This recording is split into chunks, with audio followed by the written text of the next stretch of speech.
Doctor Yunus স্যারের বিভিন্ন সমালোচনা করছি, আসিফ নাহিদের সমালোচনা করছি, ওটা শাস্তি পাচ্ছে এখন, এটা বোঝা যাচ্ছে আর কি।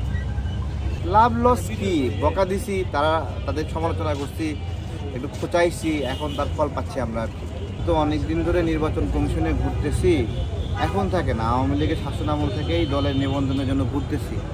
খালি ঘুরাই তাদের অনেক চাহিদা, অনেক শর্ত, তারপরেও আমরা আমাদের ছোট দল হিসেবে চেষ্টা করছি। হ্যাঁ, তারা তদন্ত করতে যায় না, না গিয়েই নেগেটিভ রিপোর্ট দিয়ে দেয়। এগুলো তো আমরা পাস করব কীভাবে বলেন? আমাদের তো বেড়ার ঘর, পাকা ঘর নাই, তো যেখানে যেরকম পারছে আমরা অফিস দেখাইছি। আমাদের এত বেশি পেরেশানি দিচ্ছে, আমরা চিন্তা করতে পারছি না যে কি।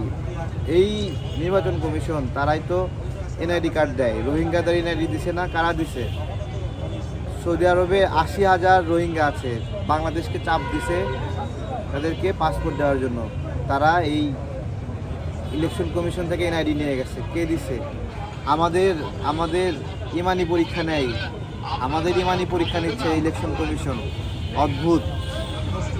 আমাদের এই লড়াই, এই জুলাই গণ অভ্যুত্থান, আমরা এত কষ্ট করলাম, আমাদের দলটা 7 জন মানুষ মারা গেছে, 100 জনের উপর আহতই হয়েছে। আমাদের এখন নিচ্ছে 2 দিন পর পরই এই দলকে নিবন্ধন দেয়, ওই দলকে নিবন্ধন দেয়, আমাদেরটা চোখে পড়ে না। তো ওইটাই আর কি, আমরা ধৈর্য ধরে আছি, এখন অনশনে বসছি, কি করার আর বলেন? এটা তো গায়ের জোরের বিষয় না, রাষ্ট্রের সাথে কি জোর খাটে নাকি বলেন? তো আমরা অসহায় একটা অবস্থায় আছি। কয়েকদিন আগেই কয়েকটা দলকে নিবন্ধন দিল, একটা পর একটা দিচ্ছে, টুকটুক করে দিচ্ছে, তাদের বন্ধ নাই। তারা রিফিউজ করে, পরে কোর্টে যায়, সেখান থেকে নিবন্ধন নিয়ে চলে আসে।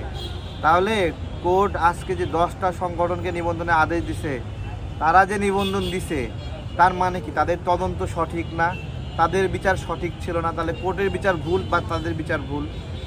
এখন আমাদেরকে এই নির্বাচনের আগে এসে বলছে আপনারা কোর্টে যান। তাহলে কোর্ট যেটাকে সঠিক বলবে, এরা এসে আমাদের তাহলে এরা ভুল, তাহলে সেই ভুলের শাস্তি কি? জাতীয় লীগকে যে নিবন্ধনের জন্য নাম লিখছিল, কোন কোন অফিসার সুপারিশ করছিল, কত টাকা খাইয়া সুপারিশ করছিল, তাদের কোনো শাস্তি হয়েছে? ডেস্টিনির নাম নিবন্ধনে দিছে, হ্যাঁ, 47-48 লক্ষ মানুষের আমানত মাইরা খাইছে যারা, তাদের নাম নিবন্ধনে দিছে এইখানে। হ্যাঁ, ওরা দেখে না, ওদের চোখ নাই, ওরা কি রোবট নাকি যে মেশিনে ইনপুট দিলে আউটপুট আসবে এরকম? ওরা মানুষ না? আজকে সাধারণ বিবেচনা নাই যে আমরা কারা, কষ্ট দিচ্ছে আমাদেরকে। এখন কি করার? ডক্টর ইউনূস স্যারের বিভিন্ন সমালোচনা করছি, আসিফ নাহিদের সমালোচনা করছি, ওটা শাস্তি পাচ্ছে এখন, এটা বোঝা যাচ্ছে আর কি।